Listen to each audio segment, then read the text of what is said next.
બાલ કૃષ્ણ લાલ કી જય.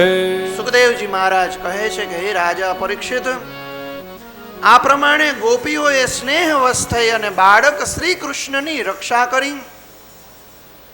માતા યશોદાએ લાલજીને સ્તનપાન કરાવ્યું અને પછી પારણામાં સુવડાવી દીધા. આ જ વખતે નંદાલયની અંદર નંદ બાવા અને તેમના સાથી ગોપજનો મથુરાથી ગોકુળ પહોંચ્યા. જ્યારે તેમનું પૂતનાનું ભયંકર શરીર જોયું હતું ને, એ બધું જ બધાએ ભેગા થઈ અને બાળી અને ભસ્મ કરી દીધેલું હતું. એની અંદરથી સુંદર સુંદર સુગંધો આવી રહી હતી.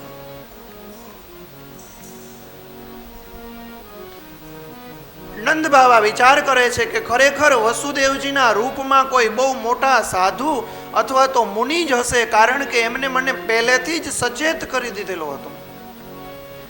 એણે મને કહીને જ રાખ્યું હતું કે તમે હવે જલ્દી ગોકુળ જાઓ, ત્યાં બહુ મોટા ઉત્પાતો આવે છે. ત્યાં સુધી વ્રજવાસીઓએ પૂતનાના શરીરને જે કંઈ એની વિધિ કરવાની હોય એ બધી જ વિધિ કરી દીધી. લખ્યું છે તો આ બાળક ઘણા બધાની સાથે રમતો રમતો, ખેલતો ખેલતો, બધાને આનંદ આપતો આપતો ધીરે ધીરે એ નંદાલયની અંદર પોતાના ભવનની અંદર ધીમે ધીમે થોડો થોડો મોટો થવા લાગ્યો.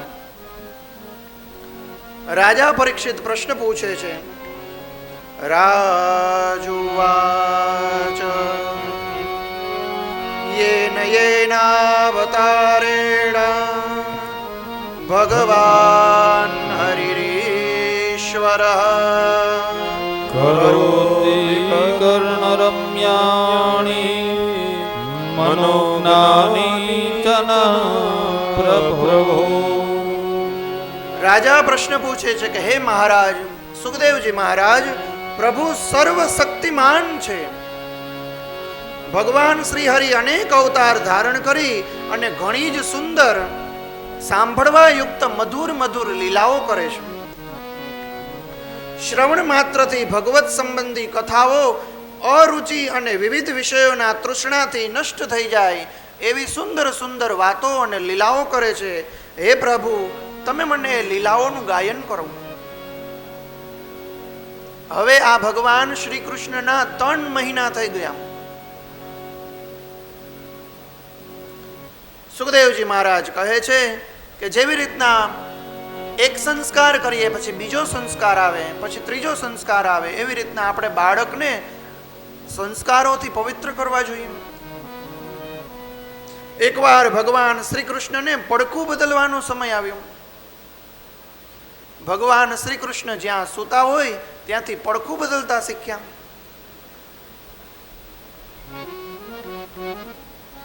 એમના અંગનો અભિષેક ઉત્સવ મનાવવાની તૈયારી કરવા લાગી.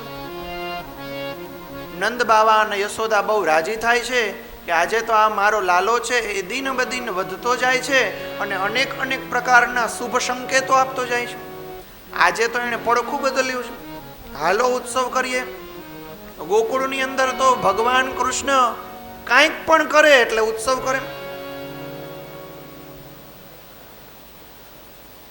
ઘરમાં ઘણી સ્ત્રીઓની ભીડ જામી હતી. મંગળ ગીતો અને વાજિંત્રો, વિપ્રોના મંત્રોચ્ચારો અને બધી જ સ્ત્રીઓ ભેગી થઈ અને કાનુડાને ગમે એવા ગીત ગાતી હતી. આવી જ રીતના ભગવાન શ્રી કૃષ્ણનો અભિષેક કર્યો.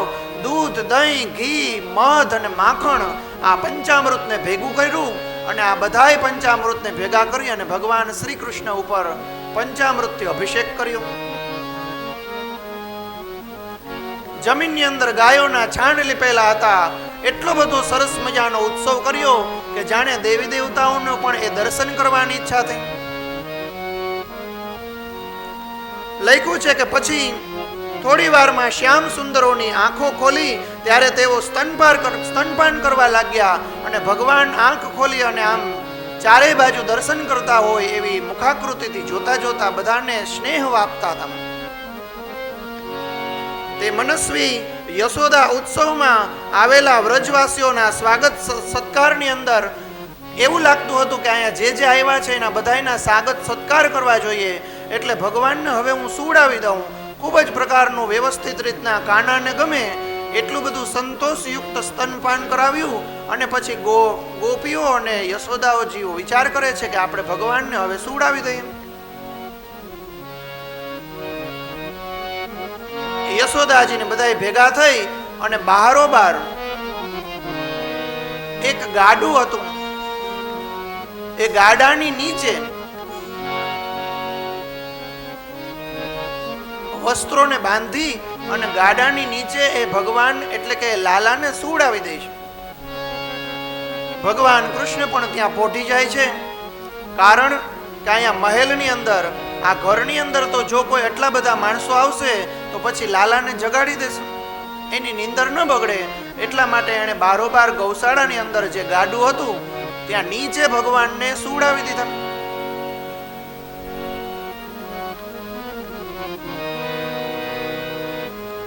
પછી તો કે ગાડાની ઉપર તો ઘણા બધા દૂધના ઘડા હતા, ઘણા બધા રસના ઘડા હતા, દહીંના ઘડા હતા, માખણના ઘડા હતા. ભગવાન કૃષ્ણએ મનોમન વિચાર કર્યો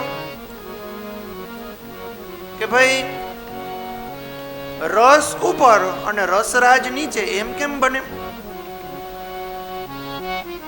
આ જે બધા ભોગો છે, આ બધા ભોગો જો આપણી ઉપર હોય અને આપણે નીચે હોઈએ તો આપણે કેમ જીવન જીવી શકીએ? એટલા માટે ભગવાન કૃષ્ણએ આ લીલાથી એવો સંદેશો આપ્યો કે રસ કોઈ દી ઊંચા ન હોવા જોઈએ. આપણે જેમ ધારીએ, આપણા મનની અંદર આપણી મક્કમતા હોય એવી રીતના આપણે રસનું સેવન કરવું જોઈએ. માટે કરી અને રસ આપણાથી નીચે હોવા જોઈએ, આ ઊંચા સારા ન લાગે.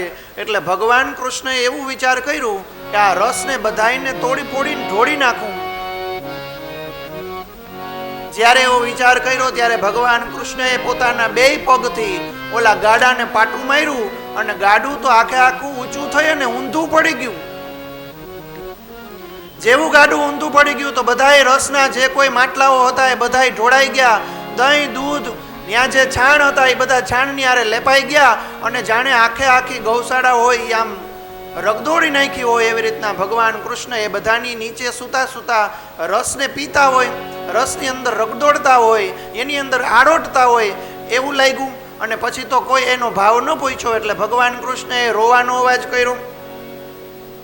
રોવા માંડ્યા બહુ કે જાણે અહીંયા હું એવી રીતના સૂતો છે ને ઓલા બધા લોકો ઉત્સવમાં છે, તો કોઈ મને કેમ બોલાવતું નથી? એટલે ભગવાન કૃષ્ણ તો રોવા લાગ્યા. જ્યારે રોવાનો અવાજ સાંભળ્યો ત્યારે યશોદા વગેરે ગોપીઓ છે એ ભગવાનનું ધ્યાન કરતી હતી, ધ્યાન રાખતી હતી. એ દોડતી દોડતી આવી અને ભગવાનને ત્યાંથી ઉઠાવી લીધા. બધાય લોકોને આશ્ચર્ય થયું કે આટલું બધું મોટું ગાડું છે, આ નાનકડા બાળકથી તો કોઈ દી આવી રીતના થાય નહીં, કેવી રીતના થયું હશે?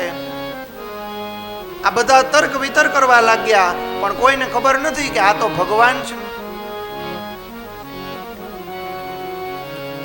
ફરી વખત ભગવાનને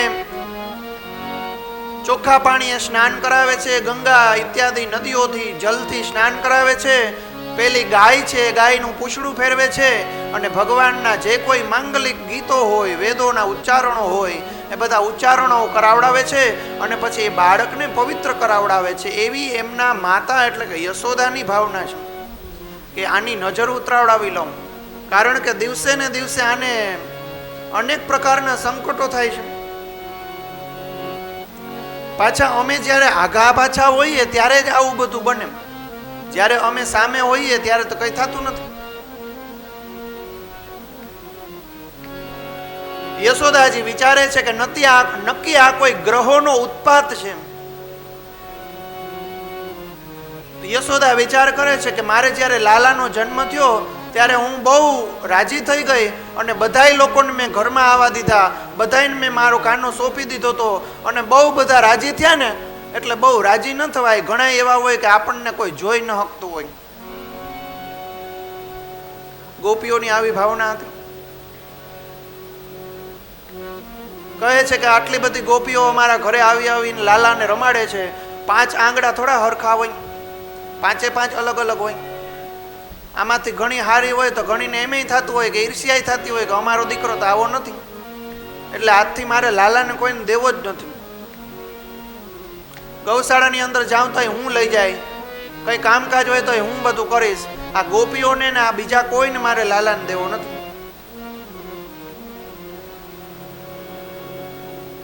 જ્યાં એવો મનોમન વિચાર કરે છે અને સ્તનપાન કરી અને લાલાને કરાવડાવી અને લાલાને જ્યાં સુવડાવી દે છે, ત્યાં તો એવું બને છે કે કોઈ સાધુ આવે છે. એ સાધુ આવી અને ઓલા નંદાલયના આંગણાની અંદર ગોકુળની પાસે જાય છે, નંદાલયના આંગણામાં જાય છે અને જ્યાં નંદ બાવા રહેતા હોય ત્યાં જઈ અને પોતાના કમંડલ અને જે એની પાસે હોય એ ઊંચું કરીને બોલે છે, અલગ ધણી. યશોદા તો પહેલેથી જ ડરેલી હતી. જે કઈ હોય અમને આપજો, હું સાધુ છું, ભગવાન તમારું કલ્યાણ કરે, તમારા લાલાની બહુ મોટી ઉંમર કરાવે, તમારા લાલાને જે કોઈ જોતું હોય એ બધું મળે, તમે બધા સુખી થાવ, મહાદેવ મહાદેવ. સારો પ્રસંગ છે, કંઈક દાન ધર્માદો કરો, એવી રીતના બોલવા લાગ્યા. એ બીજા કોઈ નહીં, એ સાક્ષાત મહાદેવજી હતા. બાલા જોગી આયો, શિવજીને આવ્યા, આવા સ્વરૂપની અંદર આવ્યા. યશોદામાં તો પહેલેથી ગભરાયેલા હતા. બધા એને કહેવા માંડી કે ના ના હો, હું આ કોઈ એવા સાધુને આવી રીતના દઈશ નહીં. તમે બધી ઓળખીતી છો, બધીઓને અમે ઓળખીએ છીએ, તોય હવે મને એમ ઈચ્છા છે કોઈને લાલો દેવો નથી. આ સાધુને કેમ દઈ દેવું? દાન ધર્મા તો જોતો હોય તો એ દઈ દે, બાકી બીજું કંઈ દેવું નથી. યશોદાએ વિચાર કર્યો કે આને દાન ધર્મા તો દઈ દે. તો ઘણું બધું દાન ધર્માદા આને દીધું. તો ઓલા સાધુ તો સમજે જ નહીં. સાધુ કહે કે ના ભાઈ, મારે દાન ધર્માદો નથી જોતું, મારે તો તમારા લાલાના દર્શન કરવા છે.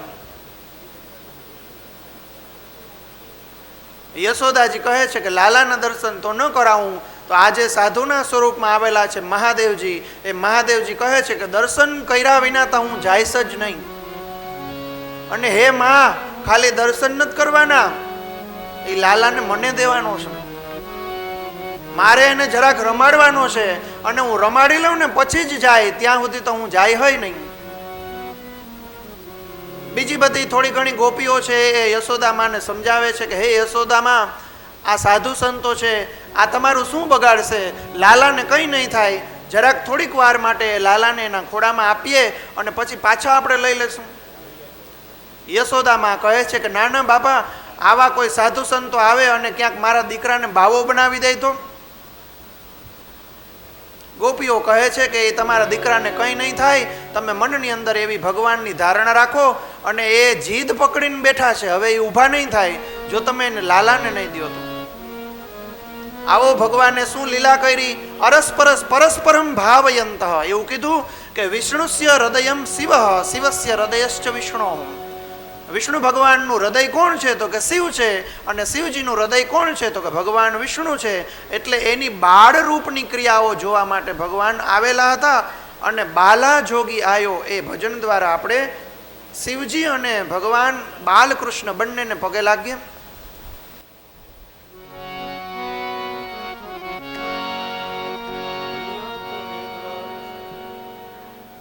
હે મૈયા તોરે દ્વારે બાલા જોગી આયો, બાલા જોગી આયો. મૈયા તોરે દ્વારે બાલા જોગી આયો, બાલા જોગી આયો. અંગ વિભૂત ગલે રૂઢમાલા, અંગ વિભૂત ગલે રૂઢમાલા, શેષનાગલી પટાયો મૈયા તોરે દ્વારે. યશોદા તોરે દ્વારે બાલા જોગી આયો, બાલા જોગી આયો. ले भिक्षा निकली नंदिनी रानी, હે ભિક્ષાની નિકલી નંદરાણી. ले भिक्षा चली नंदिनी रानी, લે चलना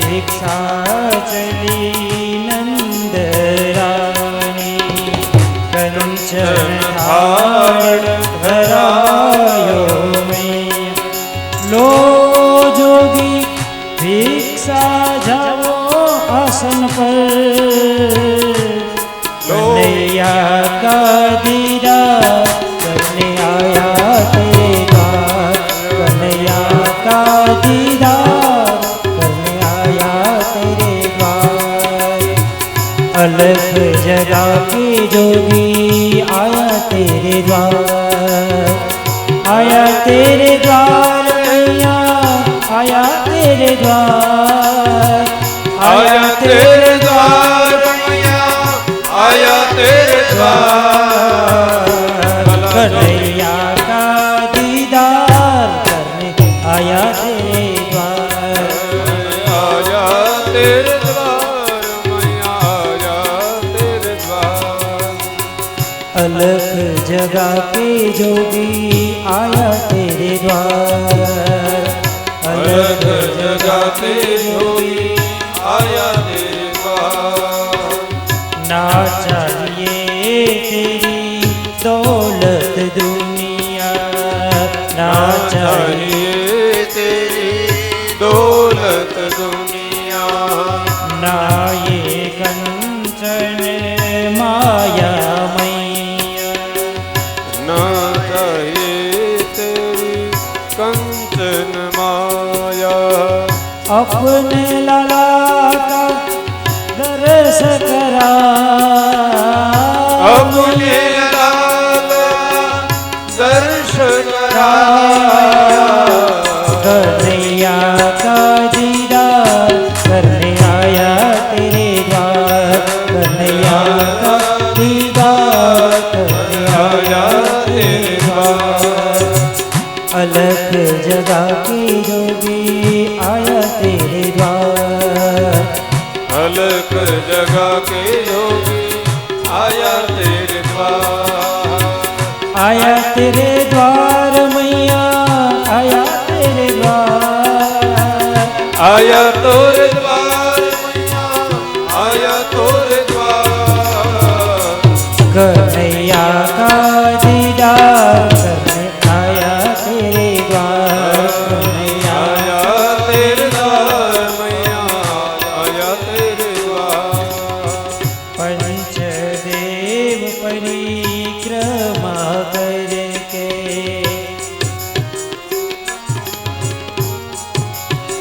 शृंगी नाद बजायो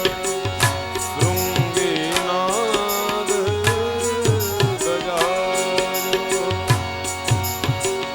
आया तेरे द्वार मैया आया तेरे द्वार આયા તેરે દ્વાર મૈયા આયા તેરે દ્વાર कन्हैया का दीदार करने आया तेरे द्वार કનૈયા કા દીદાર કરને આયા તેરે દ્વાર कन्हैया का दीदार करने आया तेरे द्वार कन्हैया का दीदार करने आया तेरे द्वार બોલ શ્રી કૈલાસ નિવાસની મહાદેવ કી જય શ્રી કૃષ્ણ કનૈયા લાલ કી જય. હે રાજન, એક દિવસની વાત છે કે સતી યશોદાજી પોતાના પ્રિય લાલાને ખોળામાં લઈ અને રમાડતા હતા. તેવામાં એકાએક પુત્રનું વજન પર્વત જેવું જાણે વધવા લાગ્યું. તેઓ લાલાના ભારને સહન ન કરી શક્યા. તેમણે ભારથી પીડાઈને શ્રી કૃષ્ણને જમીન ઉપર મૂકી દીધા. આ નવી ઘટનાથી તેઓ અચંભિત અને વિસ્મિત થયા. ત્યાર પછી તેમણે ભગવાન પુરુષોત્તમનું સ્મરણ કર્યું અને ઘરના કામમાં લાગી ગયા. આ ભગવાન કૃષ્ણ જ્યારથી આવ્યા છે ત્યારથી બધી જ જગ્યાએ યશોદા માને અચંભિત અને વિસ્મિત જ થવું પડે છે. કોઈ પણ ખૂણાની અંદર જાય તો એને અચરજ જ થાય કે આ તમે અહીંયા મૂક્યું હતું તો અહીં ક્યાંથી આવી ગયું. આ તો પાછો હાલી શકતો નથી, દોડી શકતો નથી, આટલું બધું હજી તો એને એટલા 3 મહિના 4 મહિના થયા. છતાં પણ અનેક અનેક લીલાઓ બાળપણની અંદર ભગવાન એટલી બધી કરે છે કે જાણે કોઈ બાળક ન કરી શકે અને બધા લોકોને આશ્ચર્ય થાય. કહ્યું છે કે એવા સમયે શું થયું તો કે તૃણાવર્ત નામનો એક રાક્ષસ આવેલો હતો. હવે વાંથી ભગવાન અહીંયા બાળક તરીકે રમે છે અને વાંથી ઓલા મામા છે એ નાના નાના રમકડા, મોટા મોટા રમકડા મોકલા રાખે છે. એટલે આ કૃષ્ણ છે એ બધા એની હારે રમ્યા રાખે અને પછી રમી અને અડધી કલાક જેવું થાય એટલે એને તોડી નાખે. તૃણાવર્ત નામનો દૈત્ય હતો તે કંસના અંગત સેવક હતો. કંસની પ્રેરણાથી તે વંટોડિયાનું રૂપ ધારણ કરી અને આવેલો હતો. જ્યાં વજન વધારે હતો એવું જાણી અને માતાએ ઓલા બાળકને મૂકી દીધો હતો. ઘરના કામકાજમાં નીકળી ગયા હતા. એ મોકો જોઈ અને તૃણાવર્ત એ બાળકને એટલે કે ભગવાન શ્રી કૃષ્ણને પોતાના વંટોડિયાની અંદર જાણે ઉપાડી લે છે. ઉપાડી અને વંટોડિયો જાણે આકાશની અંદર ઊંચો ઊંચો ઊંચો ઊંચો ઉડવા લાગે છે. જ્યારે આવું દર્શન થઈ રહ્યું હોય ભગવાન શ્રી કૃષ્ણ પણ મનોમન હસતા હસતા વિચાર કરે છે કે ચરાચર જગતની સૃષ્ટિનો માલિક હું છે અને આ મારા જ ગુણ, મારા જ પ્રભાવ, મારા જ પદાર્થ અને દ્રવ્ય દ્વારા મને જાણે રમાડવા આવ્યા હોય. બહુ જ ઊંચે આકાશની અંદર એ વંટડિયો બાળકને લઈ જાય છે ને એવા સમયે તો ભગવાન શ્રી કૃષ્ણ પોતાના શરીરનું વજન જાણે મોટા મોટા પર્વતોથી પણ વધારે ભારે હોય ને એવું વજન ભારે કરી દે છે. અને વંટોડિયો એટલે કે એ તૃણાવર્ત સહન નથી કરી શકતો અને તૃણાવર્ત પછી એ જાણે આમ જાવું તું આકાશમાં પણ ધીરે ધીરે એના વજનથી બહુ જ ભારે થઈ અને પૃથ્વી ઉપર ભટકાવા લાગ્યો. અને પૃથ્વી ઉપર ભટકાઈ અને તૃણાવર્તના તો પ્રાણ ન્યાને ન્યા પૂરા થઈ ગયા. એ મરી ગયો. અત્યંત ભયંકર એ ધ્વનિનો અવાજ આવ્યો. એનો સ્વર બહુ જ ભયંકર હતો. એવો અવાજ આવ્યો અને બાલકૃષ્ણ ભગવાન તો જમીનમાં નીચે સૂતા હતા. આ તૃણાવર્ત નામનો વાયુ રૂપે રાક્ષસ આવેલો હતો. એ વાયુ રૂપે જ મરી ગયો. કોઈને ખબર ન પડી. બધા જ ગોપ ગોપીઓ અને નંદ બાવા, યશોદા બધા જ લાલાની પાસે જાય છે તો જોવે છે કે લાલો તો જમીન ઉપર પડ્યો છે. બધા લોકોને આશ્ચર્ય થાય છે કે આવું કેમ થયું હશે. વળી પાછા લાલાને ગૌશાળાની અંદર લઈ જાય છે. ઓલું ગાયનું પૂંછડું ફેરવે છે અને પછી લાલાની રક્ષા કરે છે. આ પ્રમાણે બાળક શ્રી કૃષ્ણને સુકુશળ મેળવી અને યશોદામાં ફરી વખત પોતાનું દૂધ એમને પીવડાવે છે અને એમને સુવડાવી દે છે. એક વખત તો યશોદાજીના પ્યારા પ્યારા બાળક એવા ભગવાન શ્રી કૃષ્ણ કોળામાં દૂધ પી રહ્યા હોય, સ્તનપાન કરાવી રહ્યા હતા. એવો વાત્સલ્ય પ્રેમથી તરબોળ થઈ અને એ ભગવાનની સામે જોઈ રહ્યા હતા. એ સમયે યશોદા રાણીએ જોયું કે શ્રી કૃષ્ણ ભગવાને એક બહુ મોટું બગાસું ખાધું. શ્રી કૃષ્ણ ભગવાને બગાસું ખાતા માતાએ તેના મુખની અંદર અદ્ભુત ચરિત્ર જોયું કે એના મુખની અંદર એટલાક નનકડા મુખની અંદર અંતરિક્ષ હોય, જ્યોતિર્મંડળો હોય, દિશાઓ હોય, સૂર્ય, ચંદ્ર, અગ્નિ વગેરે વાયુ, સમુદ્ર મોટા મોટા ઉછાળા મારતો હોય, દ્વીપો, પર્વતો, નદીઓ, વન, સ્થાવર, અભ્યાંગ, જંગલો, આ બધું જ મોટા મોટા પ્રાણીઓ, આ બધું જ એણે એ મુખની અંદર દર્શન કર્યું.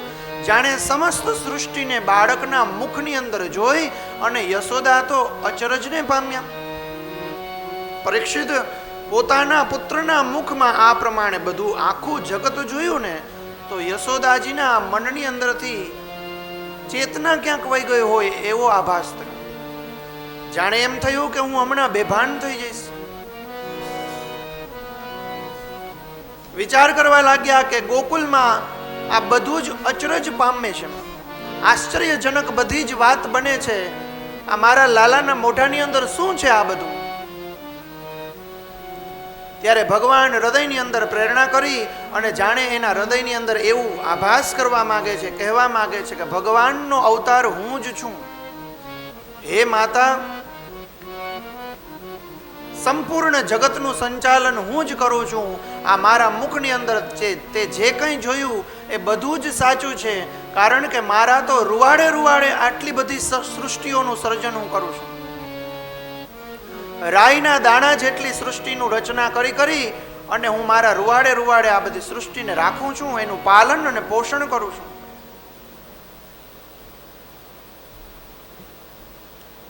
જ્યારે માતાને એવું થયું કે આ તો ભગવાન છે, તો એમ મનમાં વિચાર કરવા લાગે કે મારે ભગવાનની પૂજા કરવી જોઈએ. પૂજા કરવા જાય છે ત્યાં તો કૃષ્ણ ભગવાન મનમાં વિચાર કરે છે કે ભાઈ પૂજા કરવા વાળા તો કેટલા બધા ઉપર હતા. સ્વર્ગલોકની અંદર સલામ કરવા વાળા તો હજારો હતા. અહીં તો મારે માતાજીના હાથેથી માર ખાવાના છે. અહીં તો મને માતાજી ખીજાય એ બધા અનુભવ કરવાના છે. માતાનો પ્રેમ કેવો હોય એ પ્રેમને હું જોવા, જાણવા, સમજવા અને અનુભવ કરવા આવ્યો છું. એટલે મેં આ લીલા ભલે કરી, પણ જો માતાજીના મનની અંદર સ્મરણ થઈ જાય છે કે હું ભગવાન છું, તો એ તો મારી પૂજા જ કર્યા રાખશે. ફરી વખત ભગવાને માયાના પ્રભાવથી માતાની જે સ્મરણ શક્તિ હતી એ ભગવાન પ્રત્યેનો જે ભાવ હતો એ ભાવ દૂર કર્યો. અને ફરી વખત માતાને એવું થયું જાણે મને થોડીક વાર નિંદર આવી ગઈ. આ બાળકને દૂધ પીવરાવતા પીવરાવતા જાણે હું પોતે સૂઈ ગઈ અને જાગી ગઈ અને વિચાર કરવા લાગી કે મને જ ઝોલું આવી ગયું.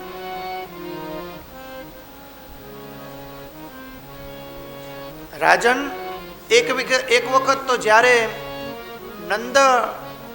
નંદ બાબાએ જોયું કે મારો બાળક, અમારા આ બંને બાળકો ધીરે ધીરે મોટા થાય છે, તેમને જોઈને નંદ બાબા બહુ આનંદ થયો.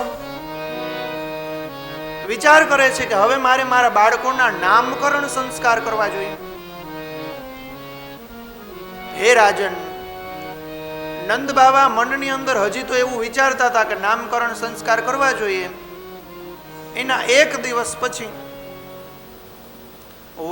માંથી વસુદેવજીએ ગર્ગાચાર્યને મોકલેલા. વસુદેવજીએ કીધેલું કે હે ગર્ગાચાર્ય, તમે ગોકુળની અંદર જાઓ, ત્યાં નંદ બાબા છે, ત્યાં અમારા 2 બાળકો છે, એ બંનેના નામકરણ સંસ્કાર કરવાના છે. ગર્ગાચાર્ય આવે છે, એમને જોઈ અને નંદ બાબા બહુ રાજી થાય છે, પગે લાગે છે, આતિથ્ય સત્કાર કરે છે, ઊંચા આસન ઉપર બેસાડે છે, જમાડે છે. અને જમી લીધું પછી નંદ બાબા પૂછે છે કે હે ભગવાન, તમારે અહીં આવવાનું કારણ? ગર્ગાચાર્યજી કહે છે કે મને વસુદેવજીએ મોકલેલો છે અને કીધેલું છે કે આ બંનેના આપણે નામકરણ સંસ્કાર કરવાના છે. નંદ બાબા કહે છે કે હજી તો હું કાલે જ વિચાર કરતો હતો. સારું થયું તમે પધાર્યા, આપણે આ બંને બાળકોના નામકરણ સંસ્કાર કરીએ. ગર્ગાચાર્ય કહે કે એક ઉપાધિ છે. શું ઉપાધિ છે? કહે છે કે અમે એવું સાંભળ્યું છે કે આ બંને બાળકો કંઈક પણ નવું કરે એટલે તમે ઉત્સવો કરો. જો આની અંદર તમે ઉત્સવ કરશો તો આ મથુરામાં કંસને ખબર પડી જશે, અને કંસને ખબર પડશે તો એ તમારા બંને બાળકોને મારી નાખશે. એટલે જો આપણે આનું નામકરણ સંસ્કાર ગુપ્તતાથી કરીએ તો સારું, બાકી તો ઉત્સવો ઉજવીએ તો એ તો બહુ ખરાબ વસ્તુ છે. આ બાળકોનું ધ્યાન રાખવાનું છે.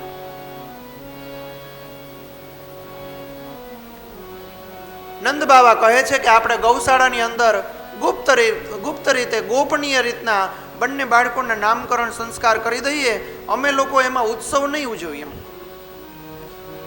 પછી તો 2-4 ગોપીઓ, નંદ બાબા, યશોદા અને આ બંને બાળકો. નંદ બાબા કહે છે કે આપ બ્રહ્મવેતાઓના શ્રેષ્ઠ છો, કૃપા કરી અને આ બાળકોના નામ આપો.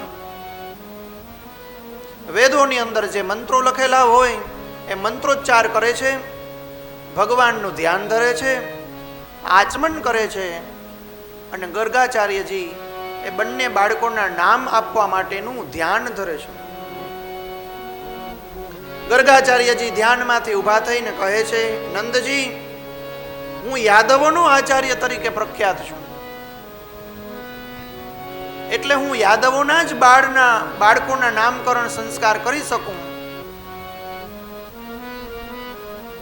આ બધું નંદ બાબાને ખબર નથી, પણ આ બધું ભગવાનની લીલાઓથી થાય છે. કારણ કે મોકલા કોણે? તો કે વસુદેવજીએ મોકલા. કોનો દીકરો છે? તો કે વસુદેવજીનો છે. વસુદેવજી છે એ યાદવ છે, નંદ બાબા છે એ યાદવ નથી.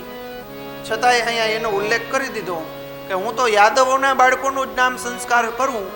હવે આપણે આ ગુપ્ત રીતે જો નામકરણ સંસ્કાર કરી લઈએ, પછી તમે કોઈને કહેતા નહીં કે ગર્ગાચાર્યએ કીધું. કારણ કે જો આ કંસને બધી વાતની ખબર પડશે તો બાળકોને મારશે. એ મેં તમને પહેલા પણ કીધું. કહે છે કે અમે કોઈને નહીં કહીએ તમે કૃપા કરી અને નામકરણ સંસ્કાર કરો.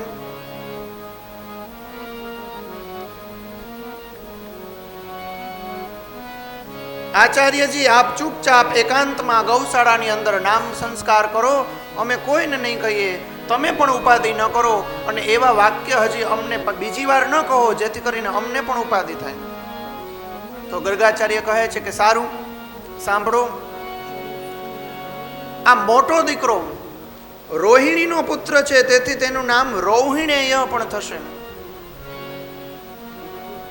રોહિણીના ગર્ભથી ઉત્પન્ન થયો છે. હતો કયો? ખરેખર દેવકીજીનો 7મું સંતાન હતો. એ માયા દ્વારા, ભગવાનની આજ્ઞા દ્વારા માયાએ સંકર્ષણ કર્યું હતું. લખ્યું છે કે પોતાના સંબંધીઓને, મિત્રોને પોતાના ગુણથી બહુ આનંદિત કરશે અને બધાને રમાડશે, એટલે એનું નામ એક રામ પણ પાડવામાં આવે છે. આના બળની કોઈ સીમા નહીં હોય, એટલે એનું નામ બલ પણ હશે. આ કોઈ પ્રકારે, કોઈ કારણે વિવાદ કરી અને કોઈની સાથે લડશે ઝઘડશે નહીં, બધાનું સંકર્ષણ કરશે, એટલે એનું એક નામ સંકર્ષણ પણ છે. અને હે નંદ બાબા, જે સાંભળો છે, તમને ખબર નથી, એ જે સાંભળો છે એ સાક્ષાત પરબ્રહ્મ પરમાત્મા છે. એ પ્રત્યેક યુગની અંદર અવતાર ધારણ કરે છે. પ્રથમ યુગની અંદર ક્રમશઃ શ્વેત, લાલ, પીળો, અને આ યુગની અંદર એ કાળો થઈને આવ્યો છે. આ ત્રણેય વિભિન્ન રંગોને સ્વીકારી આ વખતે એ કૃષ્ણ વર્ણનો થઈને આવ્યો છે. એથી એ બાળકનું નામ આપણે કૃષ્ણ રાખશું. બોલીએ શ્રી કૃષ્ણ કનૈયા લાલ કી જય. ગર્ગ ઉવાચ. ગર્ગજી પાછું બોલે છે કે બહુની સંતિ નામાની રૂપાણી ચ સુતસ્ય તે. બહુની સંતિ નામાની રૂપાણી ચ સુતસ્ય તે. ગુણકરમાણિ રૂપાણી ધાન્યં વેદનો જના.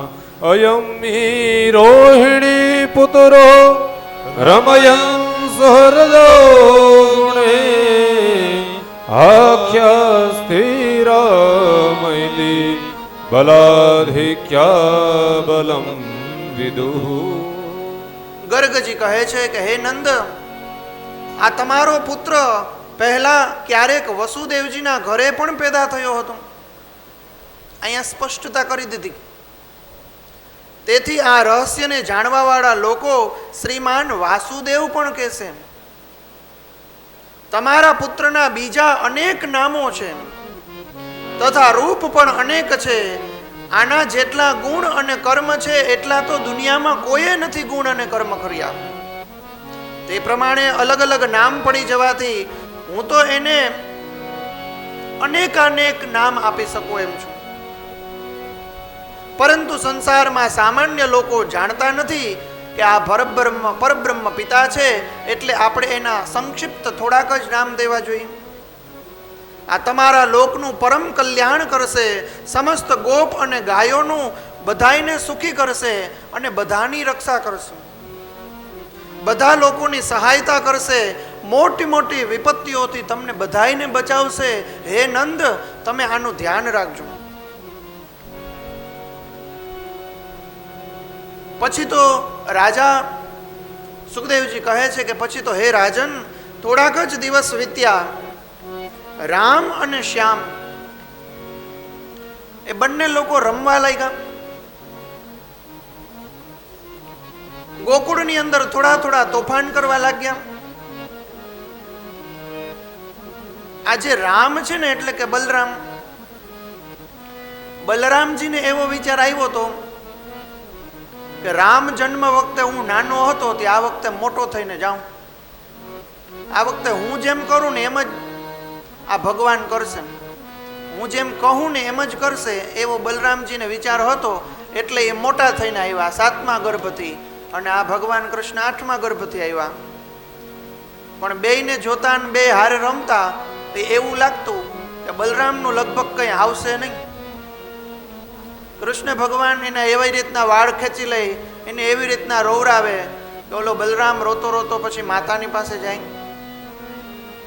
માતા કહે કે તમને બેન ભેગા રાખવાની જરૂર નથી, એકને આ બાજુ સુવડાવે, બીજાને ઓલી બાજુ સુવડાવે, એકને ઓલી બાજુ રમાડે, બીજાને ઓલી બાજુ રમાડે, બેયને પાછા એક જ હરખા રમકડા દે, ન કરતા બે બાંધે. આવી આવી લીલાઓ કરવા લાગ્યા. બંને લોકો ગોકુળના અંદર ગોવાળિયાઓની સાથે ભેગા થઈ અને ઓલા ગૌશાળાઓની અંદર ગાયોની પાસે રમવા જાય, વાછડીઓની પાસે રમે. ઓલી વાછરડી દૂધ પીતી હોય તો આ બંને લોકો પહેલા પોતે દૂધ પી જાય ગાયની પાસેથી અને પછી વાછડીઓની હારે રમે. કેળની અંદર કંદોરાની ઘૂઘરીઓ બાંધેલી હતી, એના અવાજ આવતા હતા. એ અવાજ કર્ણપ્રિય હતા. એ અવાજ એટલે રાખ્યા હતા કે ક્યાંય આડાવરા થાય તો માતાને ખબર પડે. જ્યારે રામ અને શ્યામ બંને થોડાક મોટા થયા ત્યારે ગોકુળમાં ઘરની બહાર એવી એવી બાળલીલાઓ કરવા લાગ્યા જેને ગોપીઓ જોયા જ કરતી, જાણે આંખનો પલકારો પણ નથી મારતી. જ્યારે તેઓ કોઈ વાછડાની પૂંછડી ખેંચે, વાછરડીની પૂંછડી ખેંચે, એવી લીલાઓ પણ એમના હસ્તથી એટલે કે એમના હાથેથી બહુ સારી લાગતી હતી. બંને લોકો ભેગા થઈને વાછડીની પૂંછડી ખેંચી અને વાછડીઓને પોતાની તરફ આકર્ષે. ગોપીઓ તેના ઘરના કામકાજ છોડીને બધું આ જોયા રાખતી હતી. હસીને આનંદમાં મગ્ન થતી હતી કે બંને બાળકો જોતો કેવી રીતના રમે છે. માથાની અંદર બે વાકડિયા વાળો હતા, માથાની અંદર એટલું બધું તેલ નાખી દીધું, ત્યાં ધૂળની અંદર રમે છે, તેલ તો ક્યાંય દેખાતું નથી. કેવા સરસ મજાના વસ્ત્ર પહેરાવેલા હતા, તો આ ધૂળની અંદર ને ગાયોના છાણની વચ્ચે એવી રીતના રમે છે જાણે વસ્ત્ર આખા બગાડી નાખ્યા. અને યશોદાજીની તો બહુ મોટી ઉંમર, એટલે ઘરે જઈને પછી યશોદાજીને હેરાન કરે. કનૈયો અને દાવ બંને ખૂબ જ ચંચળ મહા ખેલાડી હતા. તેઓ ક્યારેક હરણ્યાઓની બાજુમાં જાય, ક્યારેક વાંદરાઓની બાજુમાં જાય, ક્યારેક ધગધગતા અગ્નિની બાજુમાં જાય અને અગ્નિ ઠારી દે. સિંગડા વાળા જે પશુઓ હોય એની બાજુમાં જાય ને ઊંચા ચડીને એની ઉપર બેહવાની કોશિશ કરે. કૂતરાઓને દોડાવે ને કૂતરાઓને રમાડે. બંને જણા ભેગા થઈ અને ઘણા બધા તોફાન કરતા. ક્યારેક તો કૂવાની અંદર પાણા નાખે, એ પાણાને પાછા પોતે લે, એવી રીતના દોરડા બાંધી અને કૂવાની અંદર નીચે ઉતરે ને ઉપર ચડે ને એવું બધું કરવા લાગ્યા. પછી તો ધીરે ધીરે ઘણા મોટા થયા. ઘણી વખત તો પક્ષીઓને દાણા નાખે, પક્ષીઓની પોતાની પાસે બોલાવે અને ઓલા પક્ષીઓ પણ જાણે ઓલા બલરામ અને ભગવાન કૃષ્ણના ખોડાની અંદર બેઠા હોય. એ પક્ષીઓ એટલે બીજા કોઈ નહીં પણ દેવી દેવતાઓ પોતે. રાજર્ષિ, હે રાજા, થોડાક દિવસમાં યશોદા અને રોહિણીના લાડલા પુત્ર એટલા તો મોટા થઈ ગયા કે એના ગામની અંદર, ગૌશાળાની અંદર, આજુબાજુની અંદર બીજા જે બાળકો હતા એને પણ ક્યારેક હેરાન કરતા. એના વય સમક્ષ જે મિત્રો હતા એ મિત્રોની સાથે રમવા માંડ્યા. માતા પિતાને પૂછ્યા વગર આમ તેમ દોડવા લાગ્યા અને એનો જે પટ હોય, એમનું જે ખેતર હોય, એમની જે ગૌશાળા હોય એ બધી જ જગ્યાએ ન કરવાના તોફાન કરવા લાગ્યા. કોકના ઘરે જઈને બધાને હેરાન કરવા લાગ્યા. મિત્રો બધા એવા બનાવ્યા કે જાણે કૃષ્ણ જેવા જ હોય. એ બધા અપલખણા. ક્યારેક ગૌશાળાની અંદર જઈ અને ગાયોનું દૂધ પીવાનું હજી બાકી હોય ત્યાં જ વાછરડાને હેરાન કરે. ગાયોને દૂધ દેવાનું બાકી હોય ત્યાં જ ઓલા વાછરડાઓને છોડી મૂકે. ગોપીઓના ઘરની અંદર ગોપીઓના નાના નાના દીકરા હુતા હોય ત્યાં જઈને ચીટિયા ભરે. વાંદરાઓને વાંદરીઓને બધાને ભેગા કરીને પશુઓ પક્ષીઓ બધાએ ભેગા થઈ અને બધાને છોડી મૂકે અને બધાએ ભેગા થઈ અને ઓલા ગાયોને ચરાવવા લઈ જાય ને નંદ બાવા તેની પાછળ પાછળ દોડે.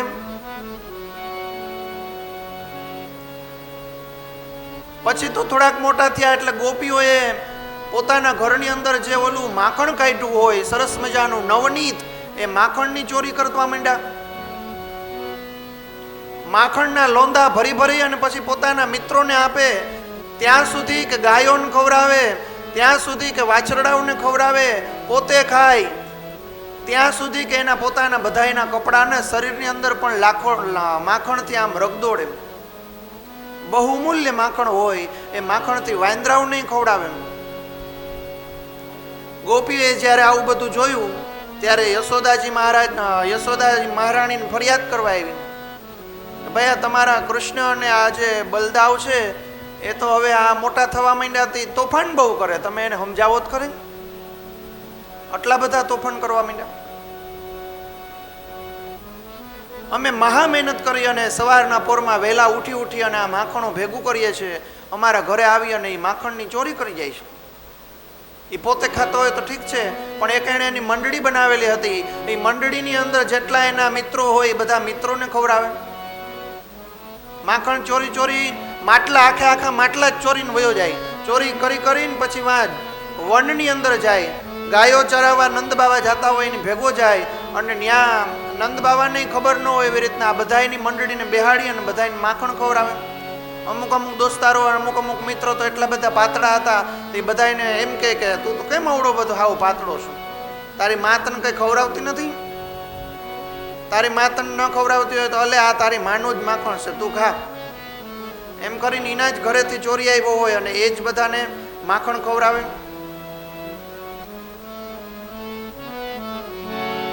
પછી ઓલી બધી રાણીઓ છે, ગોપીઓ છે, એ બધી જ આવી અને યશોદામાને એવી ફરિયાદ કરે કે હે યશોદામા, આ તારા દીકરાએ અમને કવરાવ્યા છે, બહુ કવરાવ્યા. અમે અમારા બાળકોનું ધ્યાન રાખતા હોય તે આવીને ચીટિયા ભરે, પછી એને રમતા હોય તો એને રોવરાવે. બહુ અધમ કરે છે આ બધા છોકરાઓ. એનું સુંદર મજાનું ભજન છે, આપણે એ સાંભળીએ. ભગવાનની એવી બાળપણની શું લીલાઓ છે જે જોઈને ગોપીઓ આમ તો દુઃખી થાય છે પણ આમ હૃદયથી સુખી થાય છે. આમ તો એને એમ થાય છે કે અમારું બધું બગાડે છે, પણ આમ તો હૃદયથી એના મનની અંદર એમ થાય છે કે પરબ્રહ્મ પરમાત્મા જ છે અને આ બાળકથી અમને સુખ મળે છે. આવો એ સાંભળીએ. કાનુડે કવરાવ્યા ગોકુળિયામાં, કાનુડે કાનુડે કવરાવ્યા ગોકુળિયામાં, કાનુડે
મારે વાછરું વાછરુને જોયા કિલેથી વાલે મારે વાછડુને જોડ્યા કિલેથી વાલે મારે વાછરુને જોયા વણ ધોયા ને ધવરાવ્યા ગોકુળિયામાં કાનુડે કવરાવ્યા વણ દોયા ગવરાયા ગોકુળિયામાં કાનુડે કવરાયા કાનુડે કવરાવ્યા ગોકુળિયામાં કાનુડે કવરાવ્યા કાનુડે કવરાયા ગોકુળિયામાં કાનુડે કવરાયા શીખેથી વાલે મારે મહિડા ઉતાર્યા શીખેથી વાલે મારે માયા ઉતાર્યા શીખેથી વાલે મારે મહિડા ઉતાર્યા શીખેથી વાલે મારે મહિના ઉતાર્યા અડધા ખાધા ને અડધા ઢોળ્યા ગોકુળિયામાં કાનુડે અડધા ખાધા ને અડધા ઢોળ્યા ગોકુળિયામાં કાનુડે કવરાયા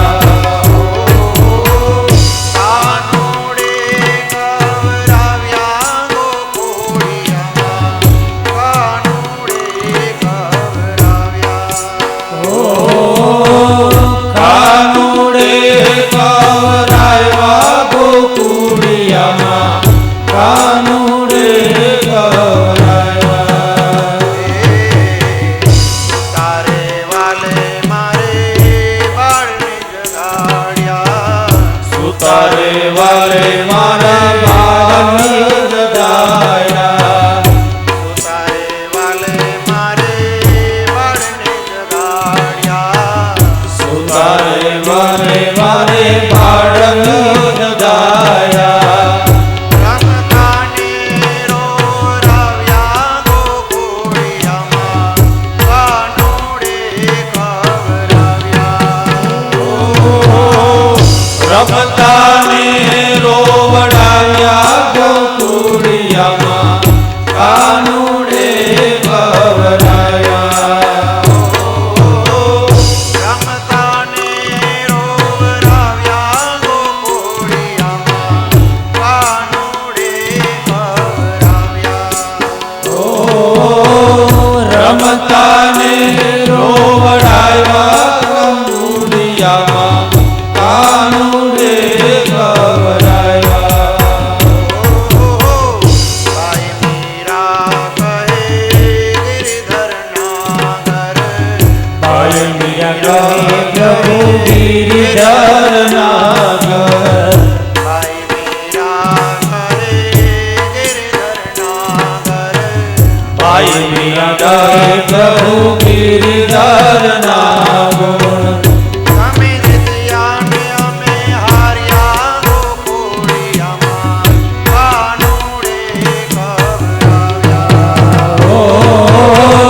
તમે જીતા ને અમે હાર્યા ગોકુળિયામાં કાનુડે કવરાયા કાનુડે કવરાવ્યા ગોકુળિયામાં કૃષ્ણલાલ કી જય. ગોપીઓ કહે છે કે હે યશોદા, આ તારો કાન બહુ નટખટ થઈ ગયો છું. ગાય દોહવાનો સમય ન હોય એની પહેલા જ બધા વાછડાઓને છોડી દઈ, અને અમે એમને ધમકાવીએ તો હામો પાછો અમને ધમકાવે, મોટે મોટેથી હસવા લાગે અને જાણે અમારી મસ્તી કરતો હોય એવી રીતના દોડતો દોડતો વયો જાય. આ ચોરીની અદ્ભુત તરકીબો આની પાસે છે. કેવી રીતે ચોરી કરી લે છે ખબર જ નથી પડતી. અમારા મીઠા મીઠા દહીં અને દૂધ ચોરી ચોરીને ખાઈ જાય છે અને પાછો વાંદરાઓને ને વગેરે વગેરે ને ખવડાવી દે છે.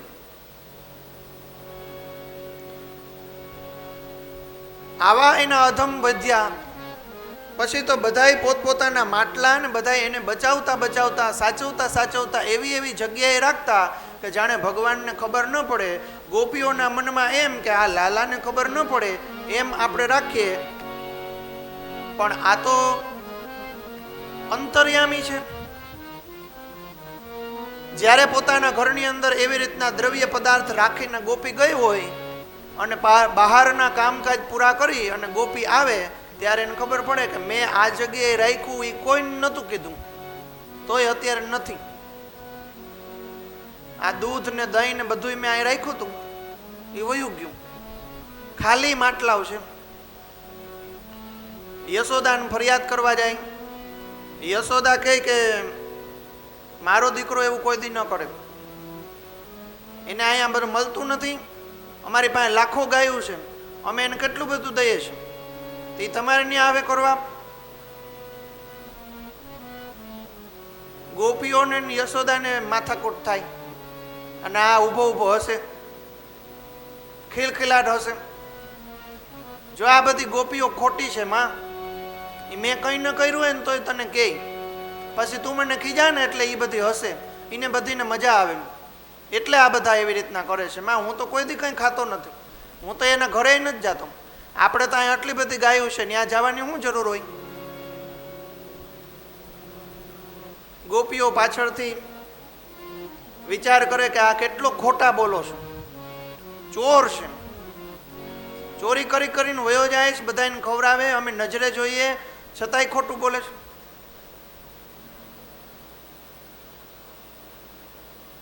પછી જે ફરિયાદ કરવા આવી હોય એ જ ગોપીનો વારો બીજે દિવસે એ પાછો આવે. તેથી તું મારા ઘરે ફરિયાદ કરવા આવી હતી, રાખી લેજે જ્યાં માખણ રાખવું હોય ત્યાં, ઢાંકી દેજે જે ઢાંકવું હોય, હંતાડી દેજે જ્યાં હંતાડવું હોય. એના દીકરાને કહી દઈ, એલા એ તો તારી માને કહી દેજે જ્યાં જે રાખવો હોય રાખી દઈ.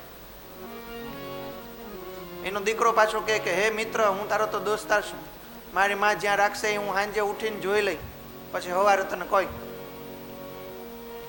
આવી બધી જ્યારે અધમ મચાવવાની શરૂઆત કરી પછી તો ગોપીઓ વિચાર કર્યો કે હવે મારે અમારા દીકરાઓને નથી કહેવું. તે દીકરાઓને ન કહેતી ને હંતાડતી, પણ આ તો પરબ્રહ્મ છે, બધેથી લઈ લઈ લેવા જ આવ્યો તો.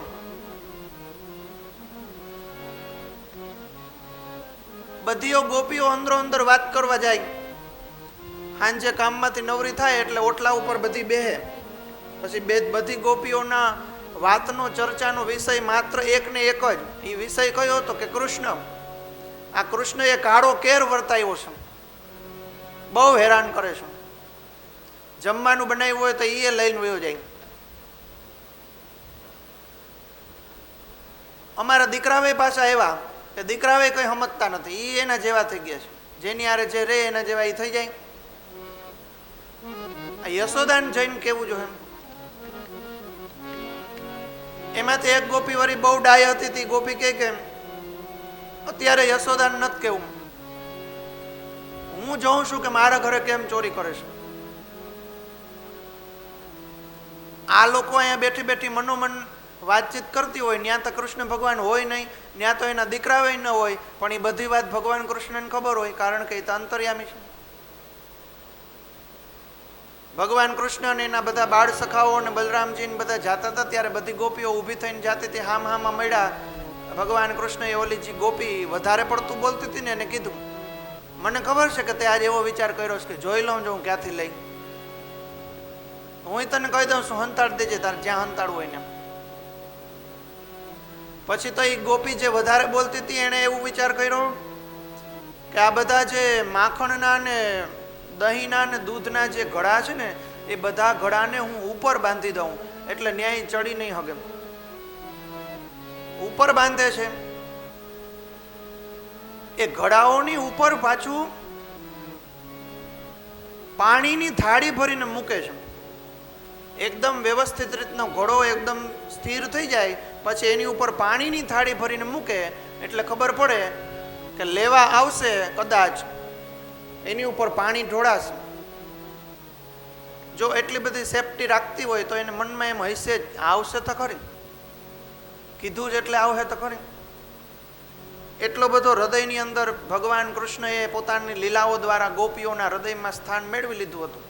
કાલ મેં તમને કીધું એવી રીતના એટલી બધી સેવા અને પૂજા ચાકરી કરાવડાવી હતી બધી પાસે કે બધાનું વ્યસન થઈ ગયું હતું. એ જ કૃષ્ણ ગીતાજીની અંદર કહે છે અર્જુનને કે હે અર્જુન, આપણે તો બધાયનું થઈને રહેવાય પણ કોઈને આપણા ન બનાવાય. સમજાય તો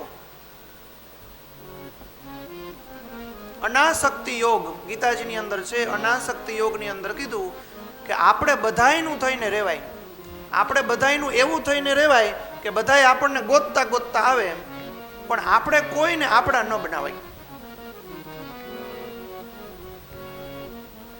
બધાય વ્યક્તિઓને તમારું વ્યસન હોવું જોઈએ પણ તમને ન તો વસ્તુનું કે વ્યક્તિનું વ્યસન હોવું જોઈએ. કોઈને તમારા વિના ન ચાલે પણ તમારે બધાય વિના હાલે એવું જીવન જીવવું જોઈએ.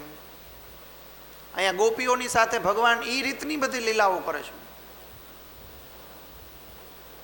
ગોપીઓ ન હોય, નંદ બાવા યશોદા ન હોય તો લાલાને કંઈ ફરક નથી પડતો. એને તો જે કામ કરવાના છે એનો સમય મળી જાય. વજન ભારે છે એમ સમજીને યશોદાજી પોતાના ઘરના કામમાં વયા ગયા હતા. મોકો ગોતી લીધો ભગવાને કે મારે રમકડા રમવાનો સમય આવી ગયો.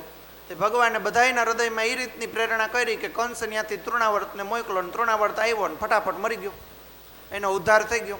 એટલે ભગવાન તો મોકો જ ગોતે છે કે નંદ બાવા ને યશોદા ને ગોપીઓ જરાક આઘા પાછા થાય તો મારે જે કામ કરવાનું છે એ જલ્દી જલ્દી કરી લઉં, કારણ કે અહીં ગોકુલમાં રહી અને પછી મારે હજી તો કેટલું બધું કામ છે, હજી તો જન્મ જ થયો છે.